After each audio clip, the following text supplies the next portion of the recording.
Readers Entertainment Radio presents Book Lights with your host, author Lisa Kessler. Book Lights, where we're shining a light on good books. Good morning, everyone. Can you believe we're halfway through March already? I don't know. Time has slowed and sped up all at the same time through this pandemic, but I hope wherever you are listening that you are happy and healthy and hopefully it's warming up where you are. I'm super excited today because we have a debut author on, and if you have listened to Book Lights for any period of time, you know that I get so excited over debut authors because I can remember when my first book came out, and it's so exciting, but it's your first book, so you don't have a huge fan base yet, and so you're like, yay, it's my first book, who do I tell? So I get really excited when I see debut authors, and this particular book, I've heard so much great, there's just so much great hype about this book, so I was thrilled to find out that we could get Deborah on the show. So if you have not met Deborah Falaye, I think it's Falaye. I'm not sure, I should have asked that before the show, but we were talking about Toronto. So anyway, am I saying your name right, Deborah? You are. Yay. Okay, good. Okay, well, I'll read her bio here so everybody else who's listening can get to know her and you can run out and grab that book. So she's a Nigerian-Canadian young adult author. She grew up in Lagos, Nigeria, where she spent time devouring African literature, pestering her grandma for folktales, and tricking her grandfather into watching Passions every night. When she's not writing about fierce black girls with badass magic, she can be found obsessing over all things reality TV. Deborah currently lives in Toronto with her husband and their partner in crime, Yorkie Major, and Blood Scion is her first novel, and you guys, you have to go get this book. It's so fantastic, and the cover is to die for. So anyway, I want you to tell everyone about it. Deborah, are you there? I'm right here. Yay, congratulations. Your first book is out in the world. How excited are you? It's honestly been the most surreal experience. That's the best way I can describe it. It's so weird because you're working on a book for a long time, 10 years in my situation. And so to finally have it out, it's just there's no way to describe the feeling, but it's just so surreal. Yeah, you just want to pinch yourself, right? That it's actually out in people's hands. I've been doing a lot of that. Since last week. It's very cool. Do you want to tell everybody about Blood Scion and why they should go get it right now this week? And tell us all about it. Okay, so Blood Scion is a YA fantasy which is inspired by my Nigerian Yoruba culture as well as the war on children. The story follows a young girl named Sloane who at the age of 15 gets drafted into the very military that's been hunting down her people for centuries. So now as a child soldier in the military, her goal isn't only to survive, but it's also to take down the army from within. And so we get to see this really cool magic system that she has because she's a descendant of the ancient Orisha gods, and she's got this fire magic. But we also get to follow this girl's journey as she's embarking on this journey of not only a moral corruption, but also just a journey of self embrace, just embracing her own identity, embracing her own culture, and just basically taking a stance for herself and her people. That's basically the best way I can describe it, just to sum it in short. Yeah. Oh, my gosh. And I wanted to ask you, too, about that. I was reading I don't remember on which website, but when I was reading about the book, you were talking about how this character came to you and you didn't know if you were ever going to finish the book. But do you want to tell people how that kind of got inspired? Yeah, I mean, so I grew up in Nigeria. I was in Nigeria for 12 years. And while I was there, I was really close to my grandmother. So she would constantly tell me these stories about, like, our culture, like our Orisha gods, because we've got this, really cool pantheon, kind of similar to, like, the Greek mythology and, like, the Norse mythology, but just, African-inspired and just very steeped in, like, the Yoruba culture and the spirituality of it. So I grew up with those stories in mind. And then fast forward to 2012 when I got this, I just finished like working on like a YA contemporary, and I was trying to figure out how to edit it. And then I got this idea of this, young girl who was descended from like the Orisha god Shango, who was like the god of fire. And it just brought me back to that moment in my childhood, when my grandmother would be telling me all these cool stories. And so I just figured, I'm like, this is the story that I wanted to work on. This is the story that I wanted to write, bring this culture to light, to the forefront. And I just started working on it. And then just, obviously there's things that happen in life and you just kind of like start to question yourself. You doubt yourself, like, is this book ever going to get done?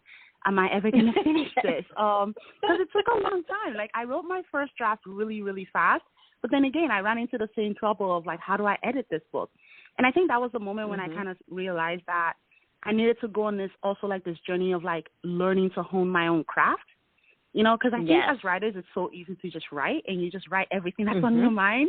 But then it's like getting into like the meat of the craft, revision process and like what exactly is like structure, what's your character's goals, motivations, conflicts, all those things. Like it took me a long time to learn that. I needed to do the work to get myself to a position where I could actually edit the book properly. And I think that's why it also took so many years to do and to finish the book, just because I was learning how to write with this book, Exactly. Yeah, there was definitely a lot of self-doubt along the way, but I'm happy I overcame them. Yeah, well, I was so lucky because before I got my first book published, I was getting all these rejections. I was really depressed, but I was working for a literary paper in San Diego, and we got the opportunity to interview Ray Bradbury.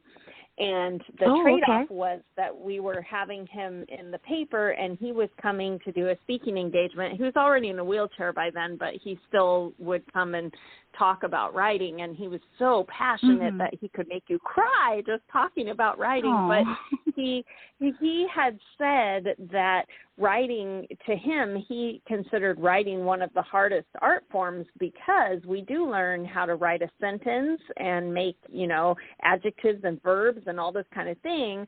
And so we finish writing a book and we think, okay, it's done. But he said, but we don't know how to tell a story yet. He said telling a story and writing a story are two different things. And I thought, wow, it really was a light bulb. And that sounds exactly like what you're talking about, where you write this whole thing and then you look at it and you're like, but where's the story? That was exactly what it was. I felt like I just word vomited, all of my ideas out on paper. And then it's like, okay, but what exactly is going on? Like, where's the story? Where's the conflict? I remember there was like a specific moment with this editor, this freelance editor, who read my synopsis. This was around 2017, I believe, just before I got into Pitch Wars.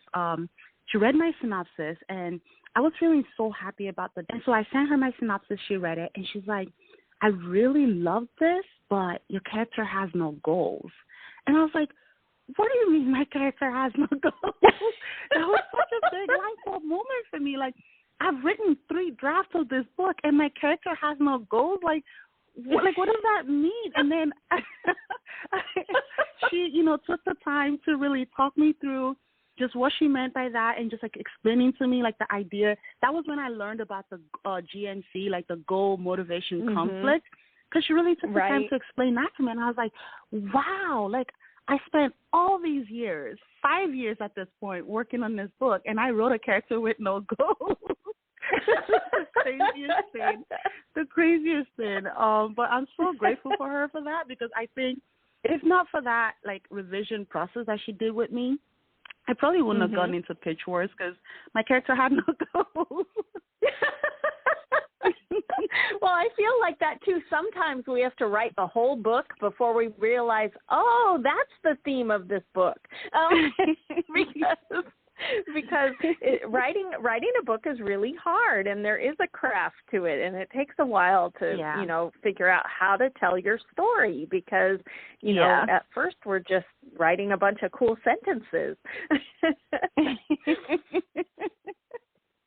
But I wanted to tell you that I was listening to part of the audiobook sample. I love audiobooks, and the narrator on the audiobook for this book is so fantastic. And did you have anything to do with picking the narrator, or you just got super lucky? I was so lucky. They sent me three names of like the like someone who would like narrate it.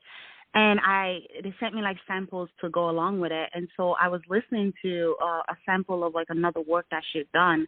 And I was just like, oh, like it sounds like it was evoking all of the right emotions and everything that I wanted out of like my character. So I told them like, this is the person that I would love to have on this. And we were so lucky to get her to actually narrate it. And I remembered listening to like a little snippet of like the first chapter of Blood Sign that she did, and I was just like, wow.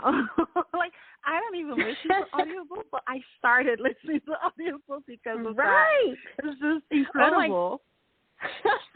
I had that same experience because I always thought audiobooks was somebody reading a book to you. And then when my first series came out in audio, I thought, well, I guess I should listen to it and be sure that it's not horrible, because I didn't get any say in who the narrators were. And so I listened and I was like, oh, wow. I had no idea that they acted, and you're listening to it and you're going, I wrote this? I know. That was exactly it. And when I write, there's like this thing with like the Microsoft Word where it plays it, but it's like this computerized male voice that I've basically been. Yeah, it's like the worst. It's the worst thing ever. But that's all I had like all this time writing the book and working on the book. So to finally get her voice on it, and she's like you said, like dramatizing it and just acting it out, I was like, oh, okay, so this is what it's supposed to sound like. I bet the word computer voice butchered all the names of all your characters and gods, right? It did. And I just had to be okay with it. There was a point in time when I think I started to like basically say the same things that he was saying, and I would you were pronouncing them wrong. That's not that's not how you pronounce it. Oh my gosh. Well, I also wanted to let you know that we're like soul sisters somehow, because I'm listening to your book and I'm like, wait, Nightwalkers. The name of my first book was Nightwalker, and I had written vampires. God. Yeah, I had written my first series was vampires, but set in Mayan mythology. And so I had gone down to the Yucatan and all this stuff, and I decided that they would never call themselves vampires. And so I named them Nightwalkers. And so then you had Nightwalkers. I was like, what? Oh, that is so cool. Very cool. That is so cool. That's actually really, really cool. So can you tell everybody about the world that you built? Because you have airships and all kinds of things. So did you like build your own fantasy world, or did you base it somewhere? I mean, is it similar to somewhere here, or what's your world all about? Yeah, I mean, I actually call my world a dystopic future. If the old world, which is basically if the Western world was destroyed in like this apocalypse, and so you see people moving to Africa, the last continent remaining. That's basically what the world is. And it's I try to call it like the part 2 to 2012, the movie. I'm not sure if you've like seen that movie. Yeah, just because that was kind of like the structure that they had that happened where just the world as we know it was destroyed, and then they all kind of got into the ships and then migrated to like Africa, the continent. So the world is very much a mixture of fantasy and sci-fi. I figured, if people were moving from here, which is already like a developed place, and they're moving to a different continent, they would bring a lot of the technology and a lot of like the advanced weaponry. They would bring it with. So I wanted to play with that imagery of, you know, this fantasy Africa, fantasy Nigeria that I had built in my book called Nigeria, where it's very much steeped in like spirituality and this magic system and the gods and goddesses, and they had their own mythology around how the world started. I mean, their own legends and myths around how the world started. And I just kind of wanted to juxtapose that with this new world that was coming in with their weaponry and technology and airships and guns and all that stuff. I wasn't sure how it was gonna all come together, but it did, and I'm so grateful for it. It somehow just worked because you got to see this difference, the difference between the two, like, you know, different people, I guess, in the book, the central people in the book that I was working on. So I thought that was like really, really cool, and just I guess it's like a mix of like sci-fi and fantasy. So yeah. Yeah, it's very cool. Well, and in your world, are the gods actually like alive and walking around, or do they just inspire people, or, you know, did the gods come back out when the world ended? How did that happen? Yeah. Well, so the gods are like, they were in the history, like the gods were there. The history basically said that the gods came down from the heavens, and each one kind of ruled over these ancient kingdoms, like there's 16 ancient kingdoms. And fast forward to like the time when my main character is now alive, her belief is that the gods left. They returned to the heavens, but they left their descendants, people who have the same magic as they do, to rule over the land. But then you had the Lucy's, like, which are like these like elites, come in, invade the land, kill these people who are descended from the gods with this magic. They, you know, killed them all, hunted them down and killed them, and just kind of like just took over the land, took over the culture, and now they're like the rulers of the land. So anyone who's born of the god or descended from the god, they kind of have to be in hiding. And that's where my main character comes in, because she's like a descendant of the gods, and so she has to hide a lot of her identity, a lot of her culture, and just, yeah. And at the beginning of the book, does she know she's descended from the gods because she has fire, right? Yeah. So does she know she has fire, or does she discover it on accident? No, yeah, she definitely knows that she has it. That was actually like a change that was made just before Pitch Wars, because, you know, you get a lot of stories where like the main character kind of doesn't know that she has magic or she has powers, and we see that discovery in the book.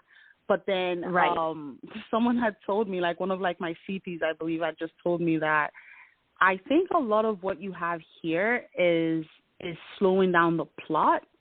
So why not start from the moment where she already knows that she has this magic, and it's just really about hiding it, you know, because then I can cut off the first layer of the discovery and then having to hide it. It's like she already knows by the time the book starts, but now the conflict within her, the personal conflict, is just the idea of like having to hide who she is in this world that's going to kill her for who she is. Right. Oh, that's so fantastic. So is your grandma still around? Did she get to read this book? Is she super proud of you? No, dang. She's not. Well, you know what? Not. She is super proud of you. Yeah, that's what my dad says. Yeah, that's what my I know dad she says. is. But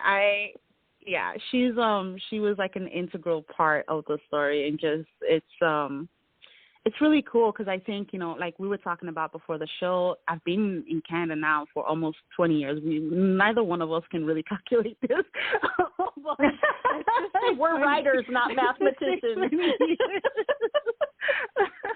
Let's just say 20 years, but, you know, the moment when I started working on the book back in 2012, it brought me back to those moments that I spent with her before I left Nigeria. And it was really cool to kind of go back into those memories and hear her voice in my head and a lot of these things and the way she wove the stories and everything. It was really, really cool to be able to kind of have that moment for myself again. because it's been so long since I had seen her, since I left. And so, yeah, like that was just a really special moment for me. And she was alive when I was working on the book. And I would talk to her about it. Like I would tell her, like, this is, what I'm working on. Yeah. So I got to have that. So that's another treasured memory. Yeah. Yeah, for sure. Well, what's next? Is this going to turn into a series, or you're working on something totally different next? No, this is a duology. So book 2, I'm currently working on book 2, and we're hoping to have it out next year, hopefully, fingers crossed. Yay. So yeah, I've been having a great time working on book 2. It's just like an escalation of the plot, escalation of the world. So we really get to dig into like, especially like the gods and like the mythology around that. That's like really, really cool, because there's some really cool elements like that I'm really excited to like bring forward. So I can't wait to share that with readers. Oh, that's going to be fantastic. I can't wait to see it. Do you know the title yet? Are you allowed to tell people the title? I'm not allowed to say it because I'm not sure if it's going to change, but I do love the title that we have currently. I'm just not sure if we're going to change it yet. Okay. Well, everyone just keep your eye out, because there will be a second book.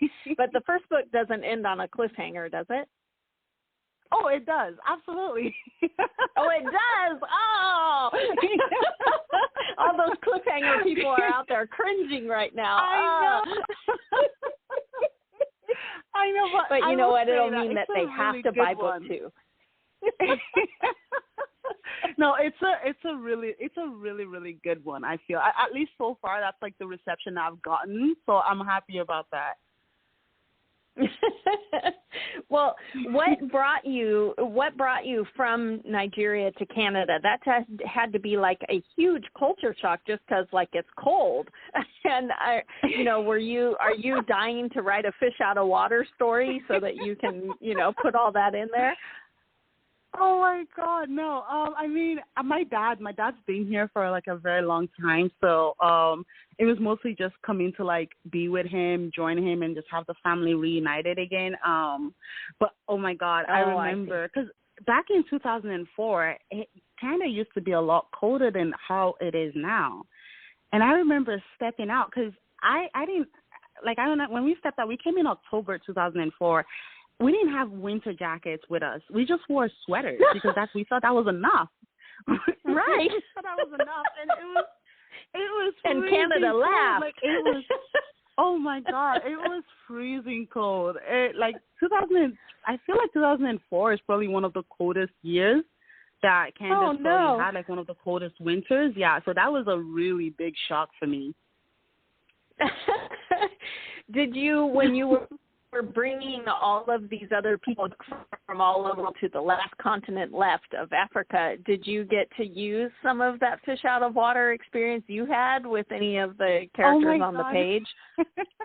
I wish, but the book started with like the fact that they've already, like, they're now already basically they've already been there in this new continent, for like almost like centuries now. So they've all sort of like acclimated, to it. But they're that used would be a to the cool hot story to write one day.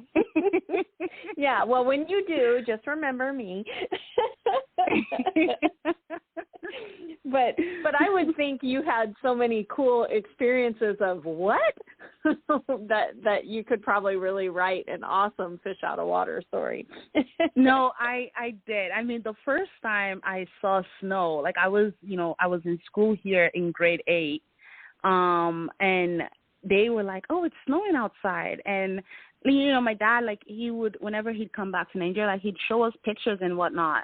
But I don't think you really get to understand the gravity of snow until you're actually standing knee deep in it.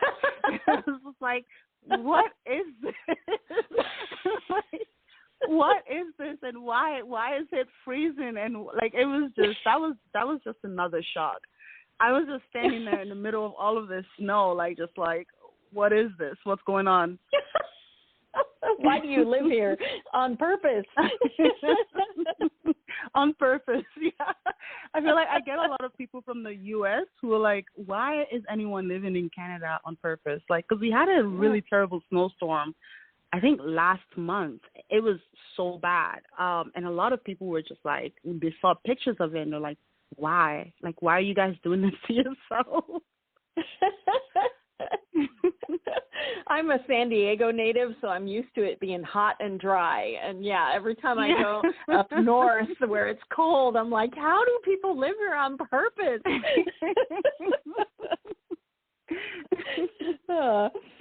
So I wanted to ask you, because I couldn't help it, but you love reality TV, and I'm not a huge reality TV watcher, but oh my gosh, that Love is Blind, I can't get enough of that show. Do you watch that? Oh my God. Yes. Did you finish season 2? I'm not really sure. Season 2 was chaotic. Like, I feel like that's the bonkers. Like, it was crazy. Like, it was insane. I loved season 1, and I think we got to see a lot more of, like, the romance element and just this idea of, like, love is blind. We got to really see that, and that was really cool. But then it's like season 2, I'm just like, what happened? Well, I was trying to tell my husband, who doesn't watch, I was trying to tell him, I think they can't capture the magic, because the first season, no one knew what was happening. Yes. And season 2, all of them had watched season 1. Right. So they, so they sort of knew what the plan was. What to expect. But yeah. It was interesting. Crazy. Yeah, it was really, I think that's the best way you can describe it. I loved some of, like, the people that they had on the show. Like, I especially love Deepti. I think she's just a treasure. Yes. I love her. Yes. When you really look at, like, the relationships between a lot of these people, you're just like, what is happening? What are you guys doing?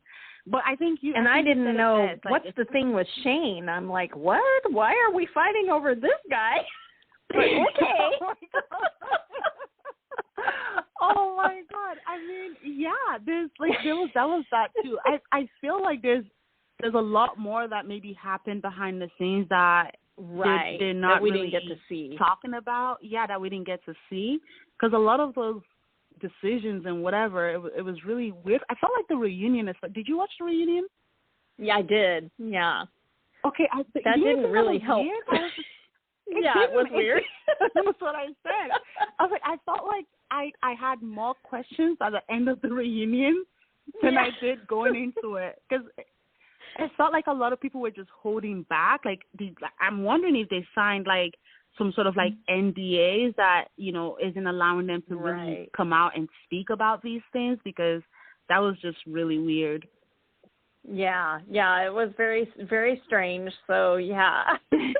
But when I saw you watch reality TV, I'm like, oh, we have to talk about Love is Blind.